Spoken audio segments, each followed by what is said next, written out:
Hello and welcome to another episode of the Omnibus Podcast, where all subjects are germane. I'm your host, Jeremy Munson, a state representative from District 23B in southern Minnesota, and with us today we have Walter Hudson, co-hosting, a city councilman from Albertville, and today we're going to be talking about election integrity, talking about some of the lawsuits and election laws, and why you should care, and how you can be part of the fight to restore election integrity in Minnesota. We'll be talking about the Minnesota GOP chair election happening on Saturday. And then we're also going to be talking about a pretty boring subject called bonding, but hopefully you'll walk away with an education on bonding and maybe be more involved at your local level, because this is a big part of the spending for the state of Minnesota. All this and more on the Omnibus Podcast, where all subjects are germane. Everything comes to the floor in such a hyper-partisan manner. I would argue that it's already in the Constitution. We've overtaxed people. People like to legislate by emotion. It's important to address when the governor oversteps his boundaries. I'll pull up my pocket version here. 1,000-page omnibus bills that nobody knows what's in it. Walter, election integrity is a hot topic, and it spans the gamut from dealing with stuff, our local elections and polling places, to kind of rehashing the 2020 election. We have Democrats out there that still are upset about the 2016 election and what a fraud and how it was stolen in 2016 from them when Trump won. And then we have this major issue of election integrity coming into the next election in 2022. And so do we continue to rehash the 2020 election? Do we get into restoring stuff for 2022? And then there's all these, radio shows on the conservative, on the very conservative side, that are mentioning, fraud, and the liberals pushing it's a big lie. Everything's a big lie. Don't listen to anything.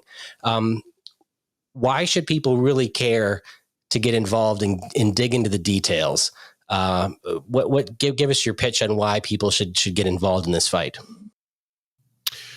Well, I think that the entire framing of the issue tends to misdirect from the root of it, the root core that we ought to be focused on and concerned with. When you talk about relitigating the 2020 election, I don't think that's the proper mission statement or the proper goal.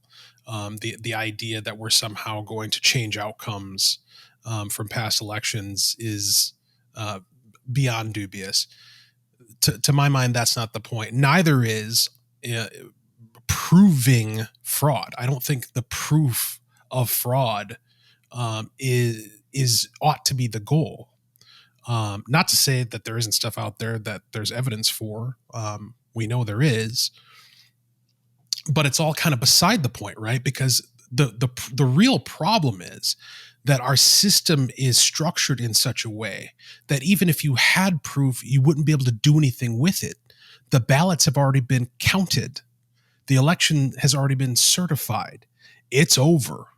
The problem with our process is that it is insecure up front. It is insecure on the front end. And because it's insecure on the front end, nothing you figure out on the back end is ultimately going to matter, because what happens on election night is official and done, right? We don't have a process for going back in time and looking at what happened and parsing through the evidence and discovering that there was this irregularity or that irregularity that's actually going to result in a change in the outcome, or even in the flipping of a particular vote, or the negation of a fraudulent vote. There's no process in place to enable any of that to even happen. And so when we talk about election integrity, we need to be forward thinking about it. We need to be looking to the next election and saying that our objective should be reforming the system with the goal of providing the voter with a product that is beyond reproach, an electoral product that they can have complete confidence in, that they can have knowledge that their vote is going to be counted, that their vote is not going to be negated by a fraudulent vote, that they can have confidence that what's going on in their precinct and precincts everywhere throughout the state is above board, transparent, accountable, and easy to follow for all the different parties who have interest involved, and that nobody's shut out, and that nothing's opaque, and that you can be firmly confident that there's no shenanigans going on. And when that's your goal, then it stops being this kind of like partisan game. Well, it doesn't, but it takes away a lot of the partisanship from it, because it stops being about the results from last time and starts being about, okay, let's proceed with integrity, with confidence, with assurance, with security going into elections moving forward. And I think one of the key selling points for this is, everybody says they want unity, right? Everybody says that they want it's bipartisanship, that they want to have, they want to foster healing and unity. Okay, well, this is a way to test whether or not you're serious about that. Because if you're serious about that, then you're going to want to have a system that all parties are looking at and saying, yep, I believe in this system. This is legit. We're seeing the real results from all those who are both eligible and willing to participate in our election system. And there's nothing to see here in the way of questionable or fraudulent activity. And I would add to this that reasons why you should care, because there's a lot of fights going on. As a legislator, I get pinged, emailed, texted, Facebook messaged, Twitter direct messaged all day long about a whole multitude of issues. But lately, it has been mostly the vaccine mandates. You got to stop the mandate. You got to stop the governor from, having the ability to give himself lawmaking authority again through emergency orders, the mask mandates in schools, all this stuff. I mean, we got fights in front of us that are right now real time. And we also have looming, healthcare costs are still out of control. Big pharma is still growing and their prices are skyrocketing. I can't afford my drugs and health insurance, all that kind of stuff. But none of that matters if we can't win elections, right? I mean, all of the things that we want with stopping the vaccine mandate legislatively, we don't have the numbers. Even if we had the control of the House, which we don't, Democrats control it. If we had control of the House, the governor's still going to veto it, right? So we need to win the House, we need to win the Senate, and we need to win the governor's race if we're going to enact conservative reforms in the state. And so it all comes down to having elections that are fair, that we can have a chance at winning. Because if we have the votes, but we're not counting the votes, or there's restrictions put on conservative districts like there were last year, then we're going to lose. So our fight should be first and foremost on restoring integrity of our elections. And that's why I hope that in the conversation today, people can learn to have a conversation with someone in the middle or someone on the left and come to an agreement on at least a few things that should change. And so I want to start by talking about election law. So the U.S. Constitution says, I think it's Article 1, Section 4, says that the states should set the time and manner of elections. In other words, the federal government does not have a role in writing election law. So it was left up to the states. There were some changes put in during the civil rights movement to push back against Jim Crow laws to make it, fair for certain states. Minnesota is not one of those states. So only the state legislature can write election law in Minnesota. And last year, because of COVID, Steve Simon, our Secretary of State, came to the legislature and said, look, we need to change some things because of COVID. And so maybe we should send a ballot to every single registered voter and just not have polls. Just send them everyone in the state ballots and give them all this extra time to vote. No signature required. No witnesses because we want to have social distancing. And he asked for the moon. And the Republicans gave probably too much. They gave him a bunch of different things.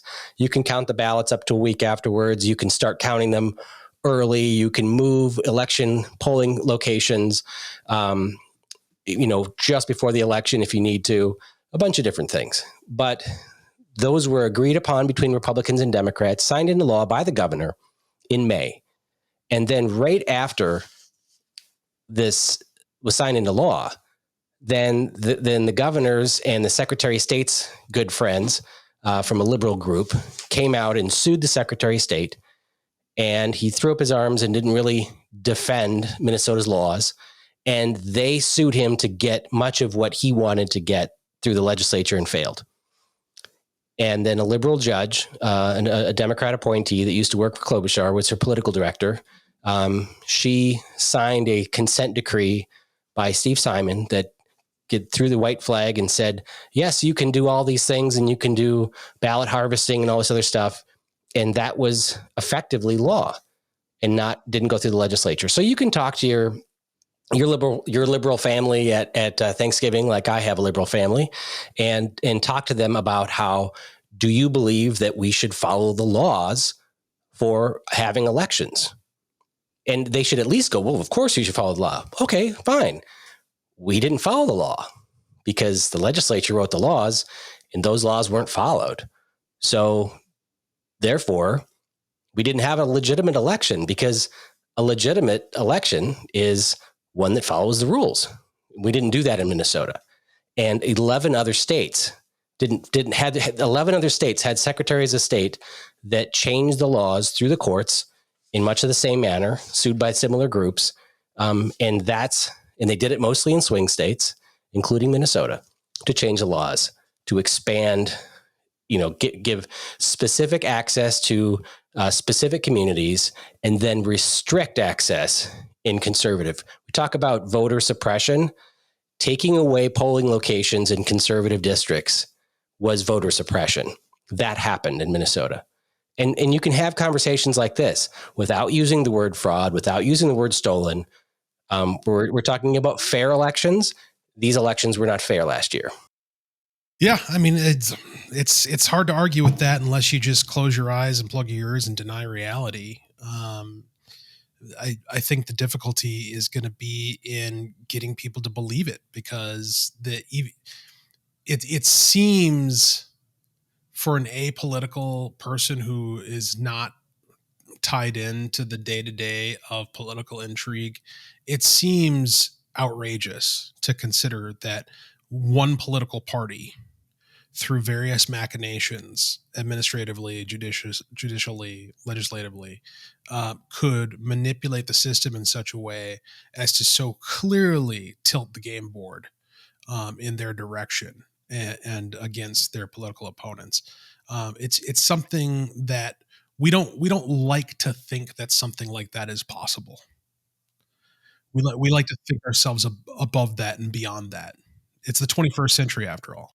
It is. But okay, so as you're talking to your liberal friends, and you'll hear a lot of claims that Republicans are passing voter laws that are racist and that they're trying to restrict access to, Black people from voting.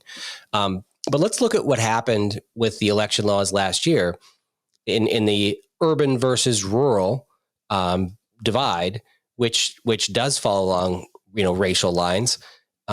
What would happen if we flipped the tables and during the Obama election, Republicans closed polling stations in Black communities and only mailed ballots to people that were already registered? Right. And that if you wanted to get registered, you'd have to go online and, submit the application, wait for it to come through the mail. They made it super restricted. That's what happened in rural districts. There were hundreds and hundreds and hundreds of precincts in rural Minnesota that, for the first time, they'd show up at their election polling office on election day and it was closed. I have a town in my district, many areas of my district, most of my district, they closed all the polling stations. They went to show up on election night, and the church they voted in, they've always voted in, was closed. And they're 45 minutes away from Mankato, which was the nearest polling station that they could go to if they needed to vote in person. 45 minutes, each way. So that was what the restrictions were placed on conservatives. Meanwhile, Mark Zuckerberg started a group called the Center for Tech and Civic Life. And Zuckerberg donated $350 million to this private nonprofit that was focused on winning elections for Democrats. And they came in and spent money. They gave money to 32 different communities in Minnesota and said, here is a bunch of money and staff, and you can have it if you sign a contract that agrees that you're going to run elections based on our rules, and that you're going to let our people go in and set up drop boxes for ballots in specific communities, and that our staff is going to go out with the city badges, because they're going to be city employees that they're going to pay, that this nonprofit will pay for. They're going to register voters in specific neighborhoods, and specifically targeting people of color. Okay, right. They're not making people up. Perhaps that's not the claim here, but the claim is they are specifically going in and turning out voters for Democrats, and that using government resources in that manner and running elections that way is not fair elections, because they're specifically targeting certain groups of people to win the election. Yeah, I mean, look, if that's not an explicit violation of the law, it certainly should be. You're talking about, and the key component there that you pointed out is with government resources. So you're utilizing, I mean, as a legislator, you are barred from utilizing government resources to campaign for yourself or to campaign generally, right? This is a principle that already exists in law, that government resource, my school district that's going for an operations levy, we talked about that last week. District staff are barred from using school resources to advocate on behalf of the question for it or against it, right? We have this notion in the law that it's inappropriate to use government resources to advocate for a political question or political cause or political campaign. And yet that's exactly what you're talking about. You're talking about a public-private partnership between these Facebook-funded nonprofits and the various precincts, municipalities that they were engaged with for the specific purpose of turning out the vote for Democrats. That should be scandalous. Yeah. The group that sued the Secretary of State, they were called Democracy Docket, and this part of this consent decree, allowed ballot harvesting, and it wiped away the requirement for signatures on the ballots, which was a huge deal, right? For witness signatures. And it also allowed the ballots to be counted up to a week after. Not even counted, but the ballots could arrive late, which there wasn't a need anymore to have a date stamp. Like you have to postage stamp, postmark the ballots so that you know that they were sent by election day. And they said, well, a lot of them don't even get stamped when they go through the post office, and so they weren't going to even require it. So now you're talking about having ballots filled out without the signatures and not even going to the post office. They could literally bring in a box of ballots without a postmark, and it was going to be counted. Mm-hmm. And the state party did not put up a fight. The Minnesota GOP didn't put up a fight for this. It was just disgusting. There were so many Republicans that were so scared about COVID, and a lot of Republicans weren't even, door knocking and campaigning. But one of the worst things that the Republicans allowed was the drop boxes. That the Secretary of State came to the Republicans and said, "Hey, we want to put drop boxes out there, but would you guys help us write laws to secure them chain them down, put a camera on the boxes so we can film, to prevent fraud. And they're, oh, sure, we can do that. But in doing that, they allow drop boxes. And I think we talked about this in the show before where, there's a law that says you have to have an affidavit filled out by someone in order to bring in a ballot, and you can only bring 3 for other people during an election. But now we're going to have unmanned drop boxes where you could drop off hundreds. I mean, that's just, who's going to review the video footage if it works? It was done, but Republicans agreed to this and expanded this, or basically reduced voter integrity in the state. Yeah, I mean, that's on brand, right? I mean, they don't call it the stupid party for nothing. Anytime, especially the Secretary of State is coming to you asking for something legislatively having to do with elections, just assume it's bad. Okay. He's not on your side. So, put a camera up there.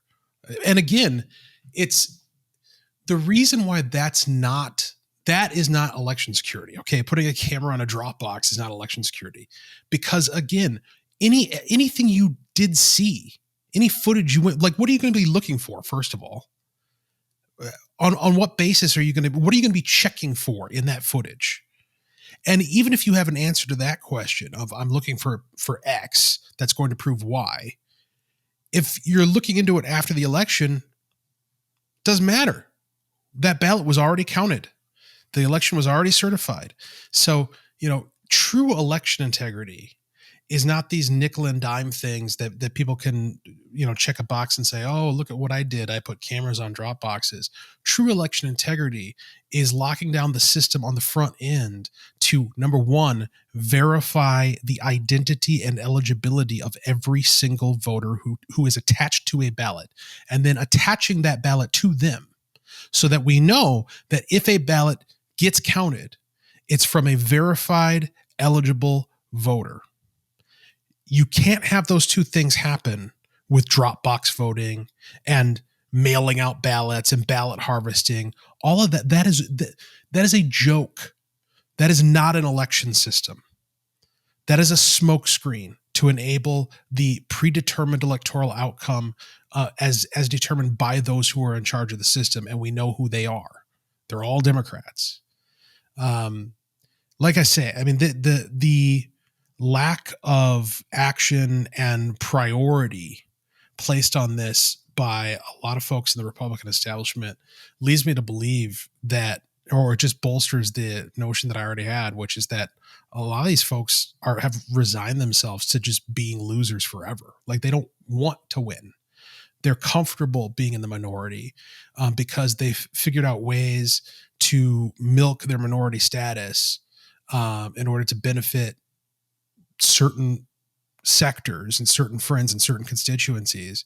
And they don't really care if the Democrats have full control and full reign of the state, because that way they can kind of have their cake and eat it too. It's sad, man. I mean, there's not a lot of Republicans that are fighting, but it's important to know that you're right. The thing that we need to go after is securing what happens before the votes are counted. Right. I get hit up a lot for, we need a full forensic audit in Minnesota. Well, we don't really have anything to audit. Right. Counting the ballots, the paper ballots, and comparing them against what the machines spit out, they match. It's the ballots themselves that are questionable. It's the ballots that are all blank except Joe Biden filled in that are questionable. It's the and it's all the people that I've met that voted that didn't have permission to vote. They're citizens of India and they're legal residents here, but they were told they needed a cable bill to vote, and they used their cable bill or their driver's license to vote. And they're not citizens, and nobody asked them that.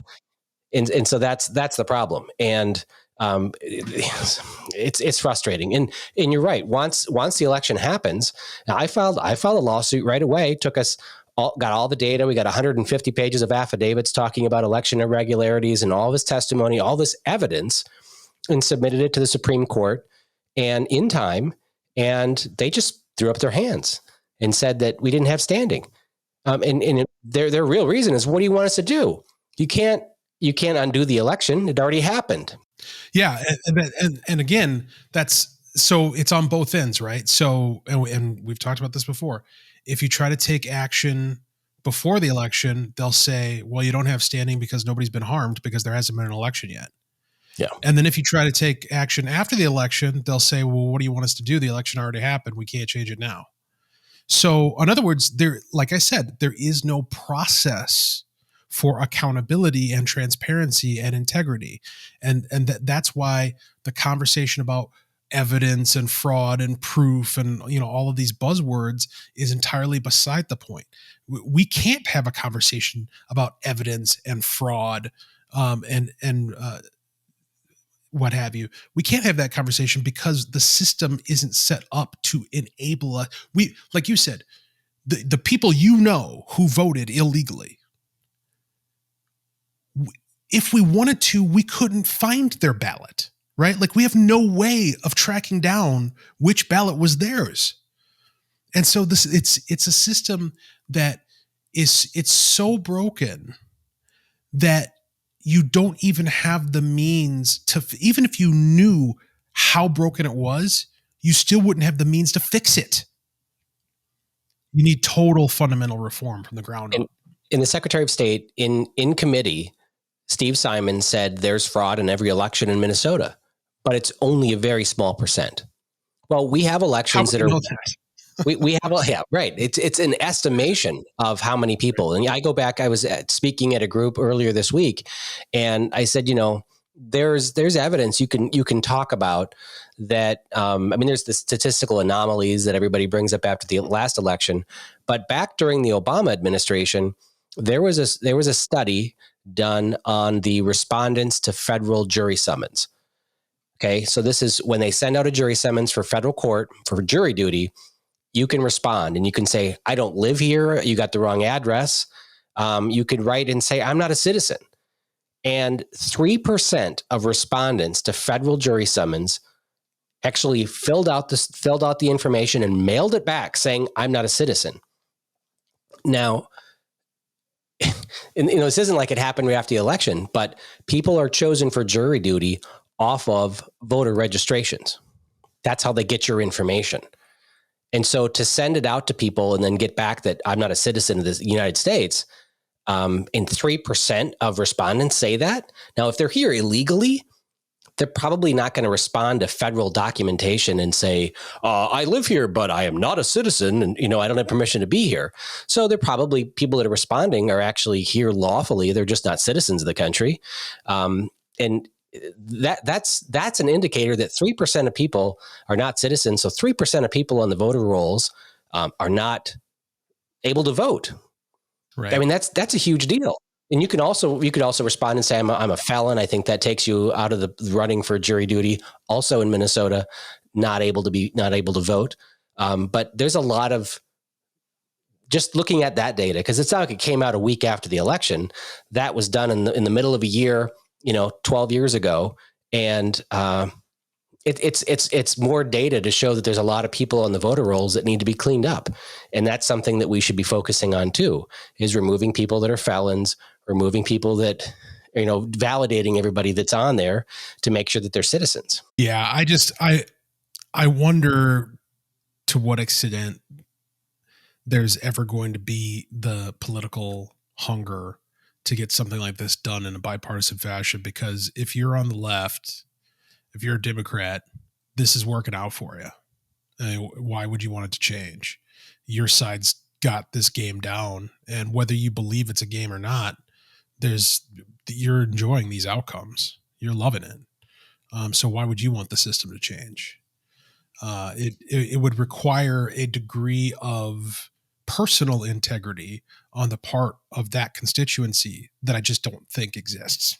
Walter, it sounds like you're giving up, man. I don't like the sound of that, but people need to get involved. We need people to be election judges. We need, there's a Minnesota law that requires that you have to have election judges from 2 major parties. And unfortunately, we have now 4 major parties. So you could have people that are from the Democrat, the DFL, and people that are from the Marijuana Now party, and no Republican judges, and that would be allowed.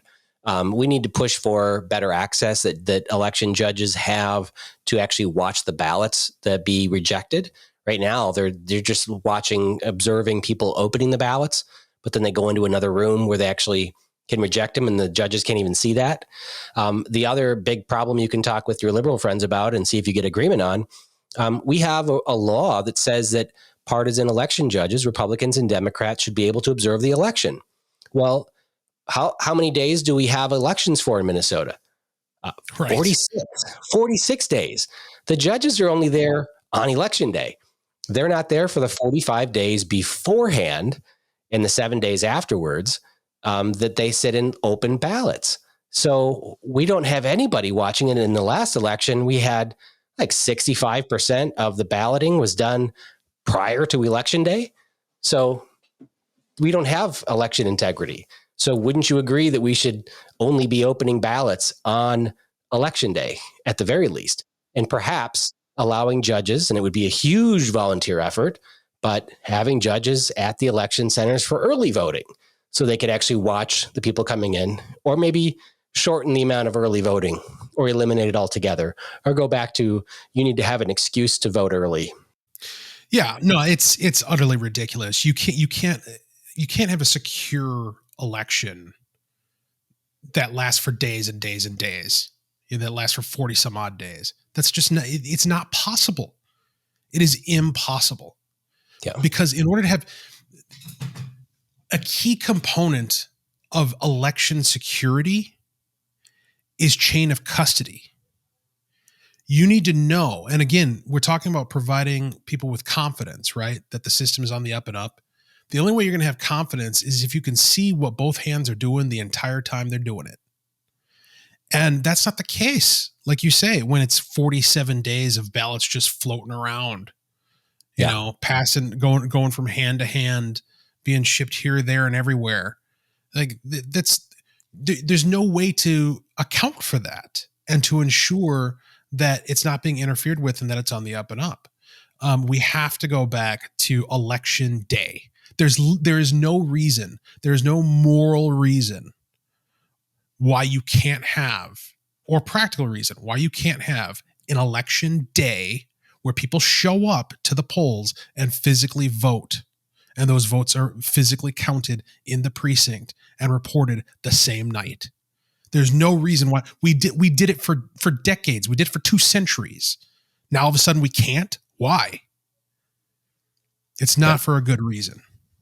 Now, I live in a precinct where they closed down my local election polling station about 14 years ago, and so the only polling station I can go to is in Mankato, which is about a half-hour drive.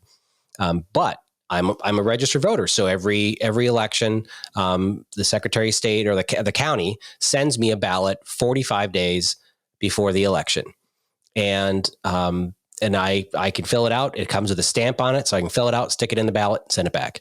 But I don't do that. I go in and vote in person on election day, and I go in there and they give me a new ballot. So I actually have my old ballots that they mail me, and there's tens of thousands, probably hundreds of thousands of ballots like that. They're extras. Now, back when I was in elementary school, when the teacher would send my parents a letter. And my mom would make me bring it in, and she'd, lick the envelope and seal it. I know how to get an envelope open. I can steam it open. I can read the letter. But it's important to know that the ballot envelope, the outer envelope, is the one that has all the voter information on it, that has a signature, of the voter. The ballot itself has no connection to the voter. So all the ballots are separate from that.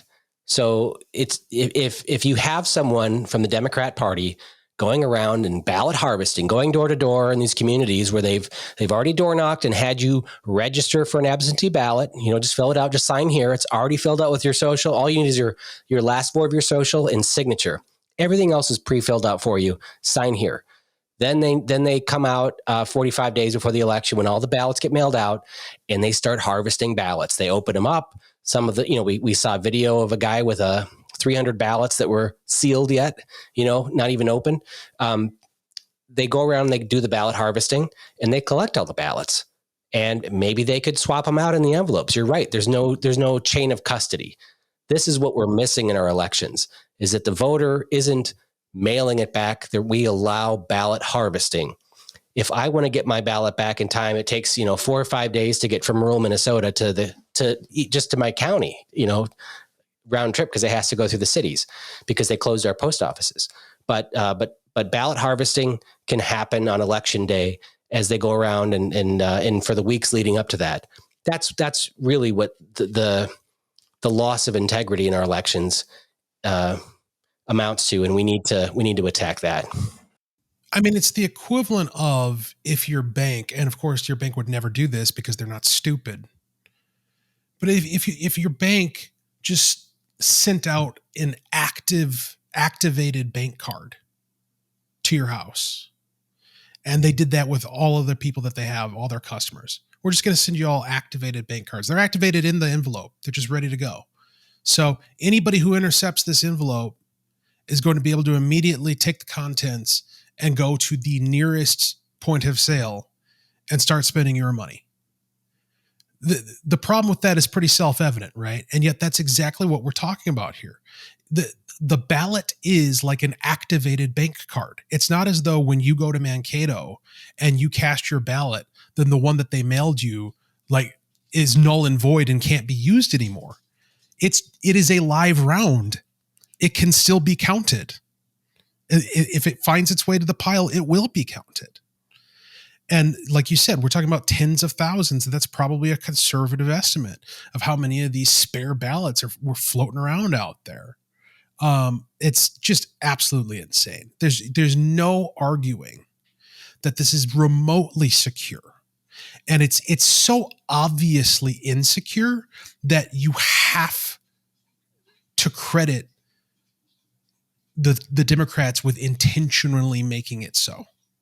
Like there's no way this happens if you care in the least about an up and up, above board, secure election. If you care about security at all, you don't let this happen. They don't. So. Yeah. And so to the Democrats, if there's one listening to the podcast, or if you have friends that are Democrats you want to talk to, I mean, ask them this. Do you want to lower the tone in this country? Do you want to calm people down? Because there's a lot of people that are so upset because they feel that their votes, well, they know that their votes were canceled in the last election. We talk about Democrats saying, well, if one person is denied the right to vote, then that's not a fair election. Well, if I vote and then somebody else votes the other way who doesn't have permission to vote, they cancel my vote. And it's just as disheartening as a citizen that I feel like my voice isn't counted because my vote has been canceled. And that is what they have to recognize, is that there's suppression of votes that can happen. There's also cancellation of votes that can happen, and they're equally horrendous. And we need to stop both of them. Well, theoretically, yes, equally horrendous, but they don't both exist. Like the kind of quote unquote voter suppression that Democrats are up in arms about, resulting from things like voter ID laws and having to produce an ID in order to get a ballot in order to vote. Nobody's vote is suppressed by that. Literally nobody's. You can't find me one single actual human being who is not able to vote because of those types of laws. It just doesn't exist. By contrast, the examples of people having their votes canceled out do exist. They exist in the thousands, right? Every single ballot that's just floating around out there, unaccountable, with no chain of custody, that is a violation of somebody's sacred right to vote. It's very clear by the fact that this is the system that they've constructed, that they don't take the vote seriously. It is not something, they don't actually believe the things that they say. They don't care about the sanctity of your vote or your right to vote or being represented or any of that. What they care about is winning. What they care about is getting their way. And they're willing to go to any lengths to ensure that happens. And so, I think that the one point that you raised that potentially has some leverage in the dark, cold heart of a Democrat is that tone point of if you want to shut people like me and Jeremy up, if you want to be able to truthfully say you guys are clowns, there's nothing to see here, what are you talking about, then create a system that has at least those two characteristics. We verify the identity and eligibility of the voter, and we tie one ballot to that voter. And there's a solid chain of custody where we know for a fact, because it is documented and proven, that that voter cast that ballot that went through this process and got counted that night. You need that at a minimum. So I'm an author of legislation requiring voter ID, and if you don't have one, the state will buy one for you. Okay, so it solves the argument if they can't afford an ID. It also allows you to vote without an ID, or to register within a few weeks of the election without an ID and vote, but you vote on a provisional ballot. So the ballot is different. It's set aside and it's held until we can verify who you are. So if you have, information, they can check with the federal government. Yes, your social security number matches up and you got two other forms of ID. Yeah, it's you. So then they will count it. But to have provisional ballots is so important. Instead of people pouring in within a week or two of the election or on election day and trying to register for the first time when we have no possible way of verifying this. There's fake IDs, or there's, Minnesota doesn't even require an ID. You can vouch for someone, and they ask for your last four of your social, and then they find out a month later that social security number doesn't even match your name. So now what? Because the ballot's already been counted. Yeah, I think the overriding ask from all parties concerned is take the vote seriously. Take the vote seriously. And that includes as a voter. As a voter, you should take the vote seriously enough to have the foresight to get registered, to have your ID, to have a plan, to be ready to vote on election day. We know when election day is going to be for the foreseeable future until the sun engulfs the earth. Okay, it's the same day every 2 years. All right, you can make plans. It doesn't jump out from behind a bush and surprise you. All right, so take it seriously enough to be an adult and perform your responsibility to ensure that you have the ability to vote. Okay. And then on the administrative end, we should be taking it seriously enough to have processes in place that verify identity and eligibility and have a chain of custody, a tie a ballot to a particular voter and count it on election night.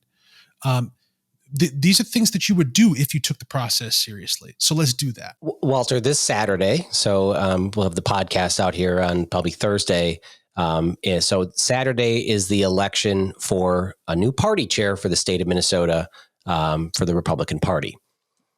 It is this is because Carnahan chose to resign and asked for a year's severance, and she got 3 months severance, like $38,000. And she went away. And now we've got 6 people running for party chair. I think 3 or 4 of them are kind of the I guess serious contenders. And regardless of who wins, let's first of all start. There's a possibility that there will not be a chair elected on Saturday. Jennifer Carnahan has kind of got involved in this social media thing. She did her media tour talking about herself and how she was wronged and how she was, fired or cast out, even though she's the one that chose to resign. The delegates that will be voting on Saturday were the same delegates that voted for her in April, where she got 67% of the vote, or 67.3, as she says. If she has 40% of the delegates who are her loyal fans. They could register. They could go to the convention and then not vote, so that no candidate will get 60%. And then we would be stuck without a party chair. And then the party would be weak, and it would take months again to organize another convention to elect a party chair. And meanwhile, our candidates for running for governor and statewide office are raising, millions of dollars, and they will amass campaigns to basically duke it out until mid-August. And then 3 weeks later, the early ballots are mailed out, or people start voting, and we lose a general election because the party didn't come together and rally behind one candidate. Yeah, I mean, I guess my question for all parties concerned is, what you doing? Why any of this? What do you think you're going to achieve by not moving on from Jennifer Carnahan? Why does the Republican Party of Minnesota exist? Does it exist to serve as a vehicle for Jennifer Carnahan? Is the purpose of the State Central Committee on Saturday to be an affirmation of, or a litigation of, the legacy of Jennifer Carnahan? Why can't we get past her? Why is she what we're talking about? Well, the arguments that I'm hearing are people are upset because they don't think she was afforded due process, and they don't understand that when the optics are bad, because politics is about optics, it isn't always about facts. And when things look bad enough, people just resign to save the office or to save the party, the image, because it can drag down an organization. A CEO. Look at the Boys and Girls Club, or whatever, that charity that Jennifer was a board member of. They booted her off that board so fast. She's not asking to get on that board again because she understands just her affiliation with Lazaro, which is distant. I mean, they're close friends, but we're not trying to assume that she's guilty of something directly. But just her association, the optics of it are enough that the board didn't want her on that board, let alone leading it. So why would the party ask for her to do the same thing? Yeah, this notion of due process is an utter joke, and I can't take people seriously who raise it, because this isn't a court of law. This isn't a criminal case. No, nobody accused Jennifer Carnahan of breaking the law. If that was the controversy, then she would be arrested, right? And charged. This isn't about the law. This isn't about proving innocence or guilt. This is about a job evaluation. Like and the integrity of the organization and the health of the organization, the purpose for which it was formed and continues to exist. The Republican Party of Minnesota exists to elect Republicans to public office. Can it do that better with or without Jennifer Carnahan? That's the only question. And so I don't know what due process you think we need to go through in order to determine that question. But it's not a question that you're going to settle with exhibits and arguments and evidence, because it's not a question of fact. It's a question of perception, right? You have this woman who erected a fortress of solitude and silence around herself with non-disclosure agreements and legal threats and cease and desist letters. And then we find out that her best bud, who was at her bachelor party, and who was intimately involved in the operations of several campaigns and the party itself, had his financial clause in everything, is now being charged with these horrendous, heinous crimes. That raises reasonable questions regarding, geez, how much access did this guy have? What if he's the type of person of such moral character as to have a federal case built against him for human trafficking? Okay. Then is it reasonable to ask what he might have been doing with his access to the party? I would say so. And you can't have the person who was his bosom buddy, his best friend, in charge of that investigation. And so this is not about Jennifer Carnahan being guilty by association with Tony Lazzaro. This is about Jennifer Carnahan having an inherent conflict of interest and having conducted her administration in such a way that is opaque and does not lend itself to the type of extremely transparent and thorough audit and investigation that needs to take place in this moment. She needs to step aside for the good of the party. It has nothing to do with her. It's not about you, Jennifer.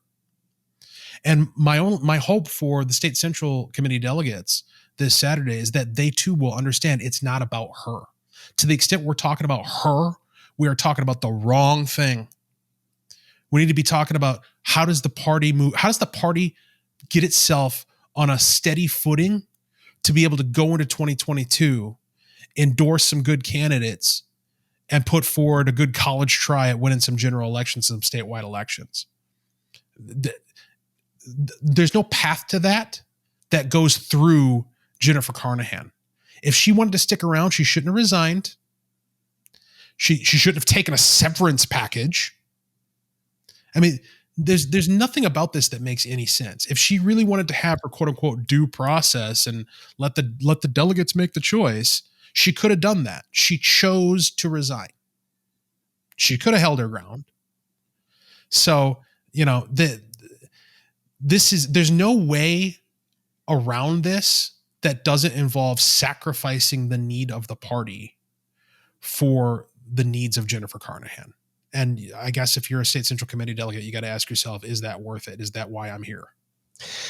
Yeah, so there'll be 350 delegates, and if there's nosy alternates that want to show up to, they can go to the convention, and guests can go if you want to pay $75 to be the fly on the wall.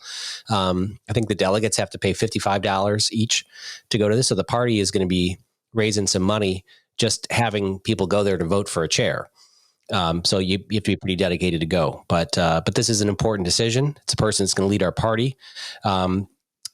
The new chair is going to have a lot of work cut out for them. You have many statewide candidates running for governor who are out there raising hundreds of thousands of dollars each, and the party is going to try to raise money from the same donors, really, to try to get money into the party to rebuild and to win the House and win the Senate. Of course, the Senate and the House each have their own campaign committees that they will be fundraising for. The Senate Victory Fund under Jeremy Miller and the House Republican Campaign Committee under Kurt Dowd.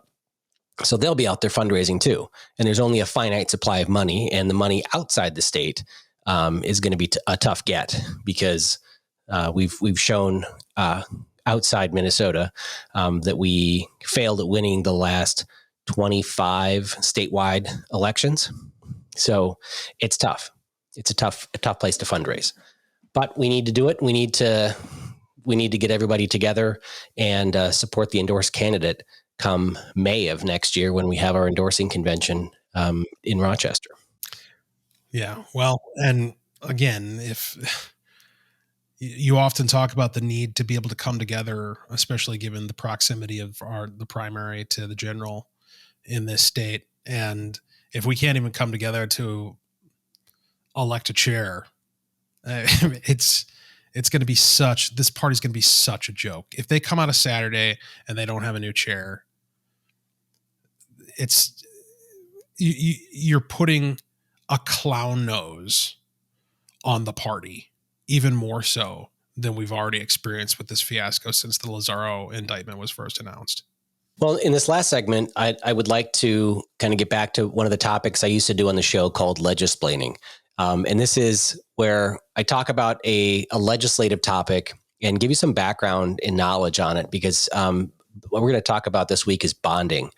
And bonding is something you hear about a lot at the state legislature. They have bonding tours that they're doing right now. The House and Senate are both putting together big bus tours where the legislators on the bonding committees go around the state and look at infrastructure projects that the state will, I'm going to use the bonding terms here, so they say invest in. And what it really is is the bonding bill, or the bond. Yeah, it's a bill. It's a legislative bill. The bonding bill creates a credit card that is taken out in your name, in the taxpayer's name, and it's usually 5, 10, 15, 20-year term that they have to pay it back on. And it is all taxpayers who pay for this credit card. And they do this, they typically do it every other year.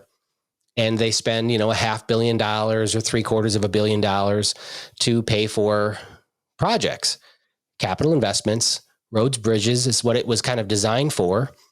And then repairing and maintaining state-owned properties, colleges, universities, the Capitol, other buildings.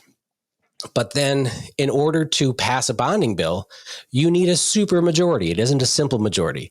You need a super majority of the legislators to vote for it. And which means you need to be broadly bipartisan. And in order to get that passed, you have to go to legislators and ask for their vote. And if they don't have a specific project in their district in the bill, they're not going to vote for it. And so each of the bonding bills has gotten larger and larger and larger. When I came in the legislature 4 years ago, it was the largest bonding bill in state history, $1.6 billion. And we had a $300 million surplus of extra money that we didn't even need above what we're spending in the general budget. So we could have just paid cash for stuff. But instead, we went out and took out a credit card, right? And the minimum payment due on all of the existing credit cards, all of the previous bonding bills that were still being paid, in the year that we took out a new credit card for $1.6 billion. The minimum payments due on all the other credit cards is $1.8 billion. So if we just didn't bond at all, we could pay cash for stuff. It would be cheaper. It would be no interest. And ideally, what we should be doing is just letting everybody keep their own money and pay for projects locally. So why do we bond? So I go around to different towns in my district. I represent a rural district of over 1,000 square miles. There are 22 towns or cities in my district. And there are dozens of townships that are organized, these rural 36 square mile townships that have boards and they have projects. I went to a project last week in a small town in my district of about 2,000 people. And they have 2 wells. And the water has some contaminants in it, and they've been cleaning the water with chemicals, and it's getting to a point where they want to connect the wells and have a central site where they can filter the water. And to do this project is going to cost $7 million. Well, the town has, let's say, 600 households, 600 houses. So it's a small town, and they can't afford it. And so they're asking the state to pay for it. Now, I live in the country. I don't have city water or sewer. I spent $16,000 putting in a septic system, and my well is 90 years old, and it is highly contaminated. I need a new well. I'm kind of saving for it. That's going to be another $15,000. So that's about $30,000 that I pay for my water and sewer, and I probably have to do that every 20 or 30 years. The city doesn't want to put that bill on the residents. So they want the state of Minnesota. They want all taxpayers. They want everybody in the 21 other towns in my district to pay for their system. And in the wastewater is something that I believe in. We need clean water. And for some cities, every city has different taxes. Walter, you're in a city council. You decide what the water rates are going to be. You decide what the stormwater fee, if you're going to have one or not. And you decide what the tax rates are going to be. And, you have the ability to raise money in your city. You set aside money to build a fire hall, to redo your water tower and your wastewater treatment facility, and all of that. Some cities are run better than others. And I'm not criticizing the city councils in my district, but some of them have really low taxes compared to neighboring cities. Some of them charge twice the water rate. But in some cities pay for this infrastructure by themselves. And so when these wastewater projects come up, it's a big ask to ask the state of Minnesota, all taxpayers, to pay for this project. Now, wastewater projects, drinking water projects, transportation, roads and bridges, I think that's the core of the bill. And I would be okay with supporting some of these for cities that absolutely just are in dire straits and can't afford to pay. But what I don't like about the bonding bill is that there's a lot of projects that are not necessary. There are civic centers. There are a lot of civic centers and art centers and museums, and the Corn Museum, and the Jolly Green Giant Museum, and a bunch of other projects that are not needed. They're not needs, they're wants. And there's some that are just clearly to buy votes. Right. And that's where the bill gets crazy and can double and triple. And when you use state funds like a bonding bill, it comes with lots of strings attached. You have to have prevailing wage. And so you start bringing in all the unions, and now all of a sudden the cost of the project goes up significantly because it is not only you're paying interest on it, but you have to do prevailing wages. And you have to, and this is where we have projects with, 50 cars with South Dakota plates because they don't have prevailing wage laws in South Dakota. So they drive over here for our projects because we pay more. And, they're going to pitch this as a jobs bill next year, but we don't need more jobs in the state. We need workers in the state. That's where we're at. So, Walter, do you have, when I came in the legislature and I stood up on the House floor, Republicans were in the majority, and I spoke out against the bonding bill because it was a ridiculous amount of spending. And I got in a fight with Dean Erdahl, who was the chair of bonding. But I actually criticized Eric Lucero because he voted for the bonding bill that year. He had a wastewater project that was not a priority, and he plugged it in at the top of the list to get it done for Albertville. Yep. So our situation may not be emblematic of others in this regard, but what I can tell you is that the wastewater treatment plant that we needed here in Albertville, the need was created by the state. And that was because the state started regulating. If I remember correctly, you guys discharged into a pond. Correct. And they came out and said, well, we have a new phosphate law, and Correct. You can no longer discharge into still water. You must discharge into the river 5 miles down the road. And so Correct. Eric wanted $5 million to extend your discharge to a river instead. Right. And so, it's a scenario where the state is effectively coming to us and putting a gun up against our head and saying, you will build a new wastewater treatment facility at it. And there's no options. There's no bells and whistles versus stripped down bare bones workhorse type situation. It's you are going to have to get your wastewater from Albertville to the Mississippi River. That's the only option you have based upon these environmental regulations that we've conjured. Okay, well, similar to the situation you described with the two wells that need to be connected, that's not something we could just do in Albertville. We can't just decide we're going to take on. Our entire budget for the given year is a fraction of what that project would have cost or did cost. And so if the state's going to force us to do it, then it makes sense that the state's going to put forward the money in order to make it happen. And so that's what happened in that case. And, that, believe me, the irony was not wasted on me. The idea that, and I didn't even really, I don't think I had a conversation with Eric about that. And I didn't really want to have a conversation with Eric about that because I'm like, man, I don't feel, it doesn't feel good. It feels icky for me to talk to him and be like, hey, should we be doing this? The way I figured if the process panned out and we ended up getting it, great. If not, then good luck figuring out. I don't know what the consequences for not conforming with this environmental law would have been, but I guess we would have found out because there's no way we would have been able to cough up the millions of dollars necessary in order to build a new wastewater treatment plant.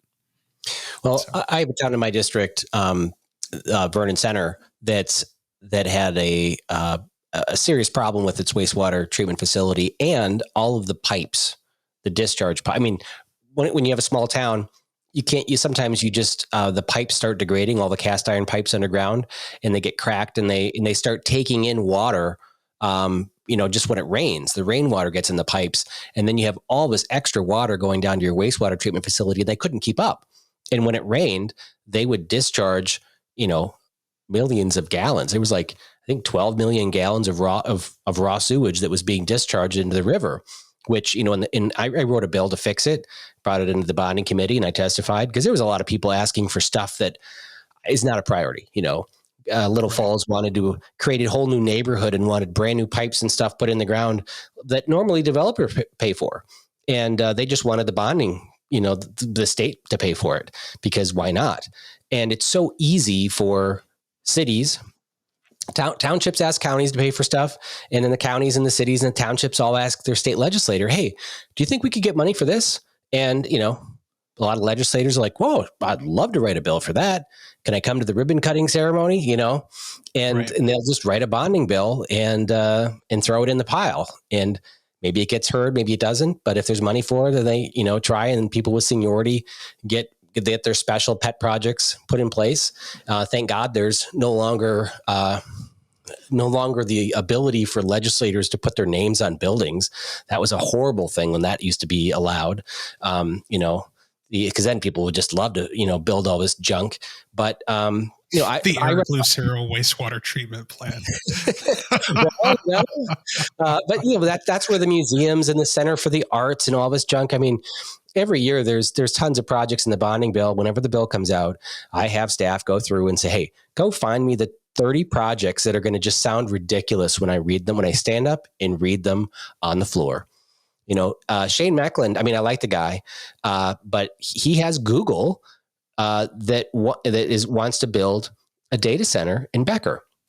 Sure. And they wanted like $40 million for all of the infrastructure to build out this industrial park.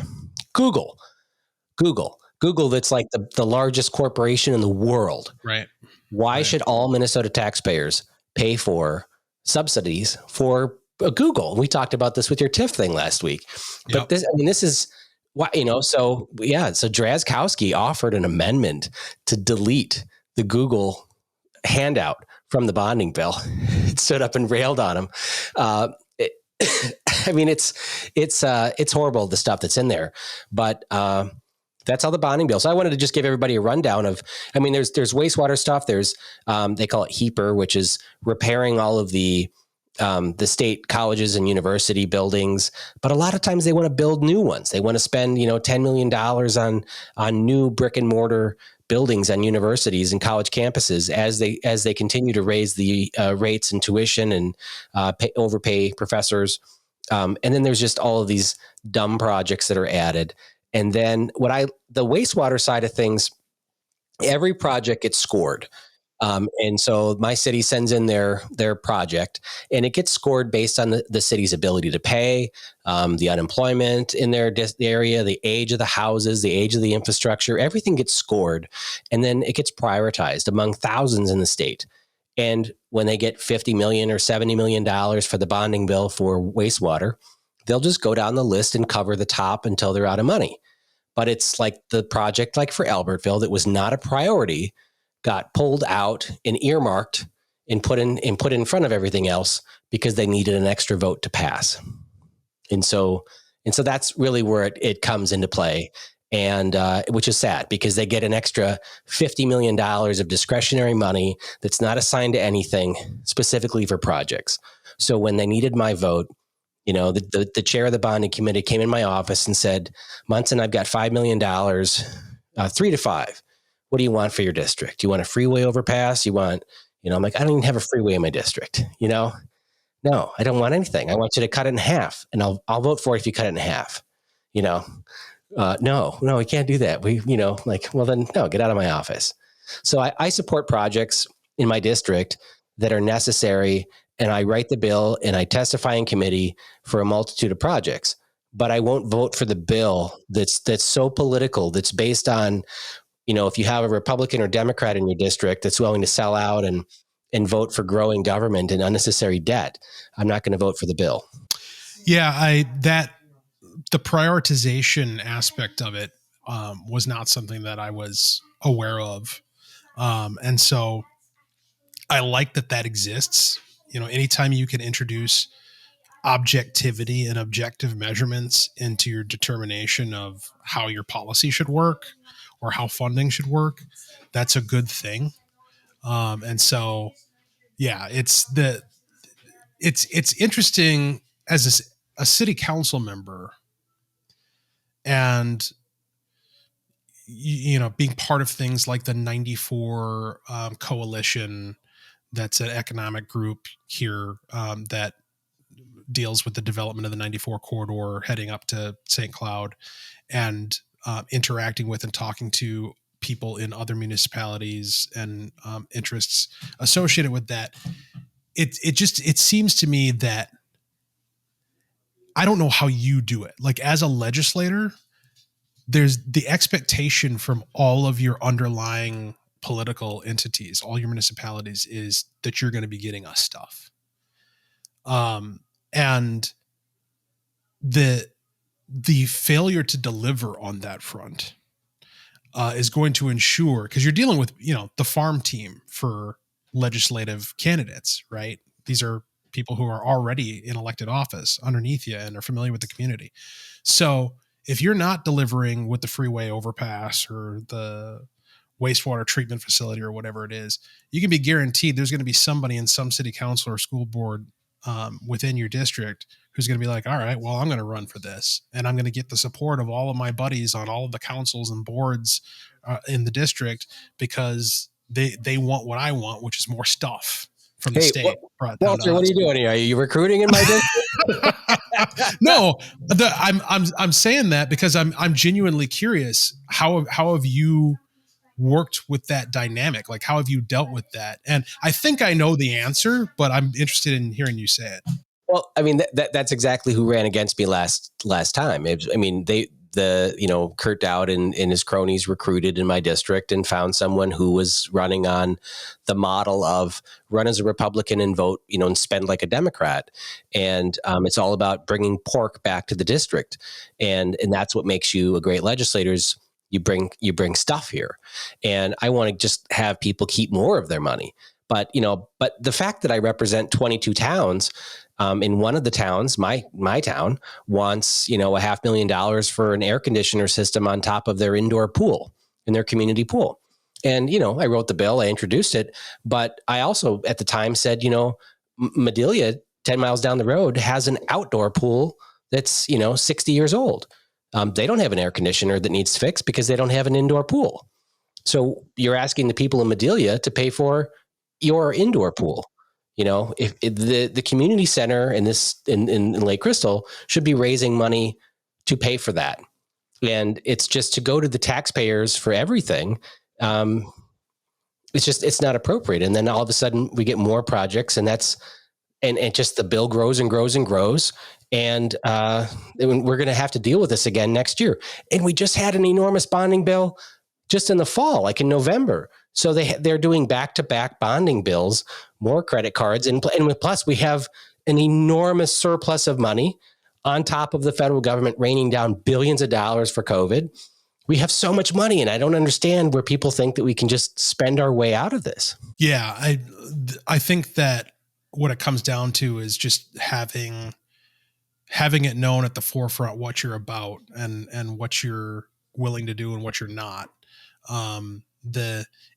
If people go in, if you campaign on this is the type of legislator I want to be, then people can't fault you for delivering on what you promised once you actually get in there. And I think that's the methodology that served you well. So.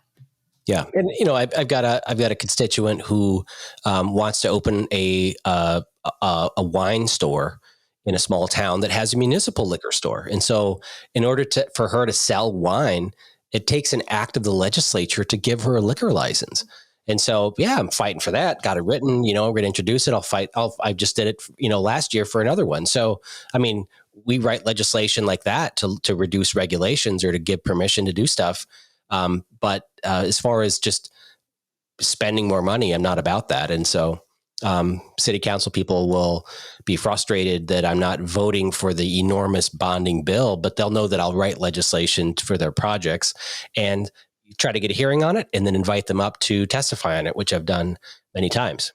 And so, that's how bonding works. And so if you hear about bonding, understand that you're paying for everything in that bonding bill.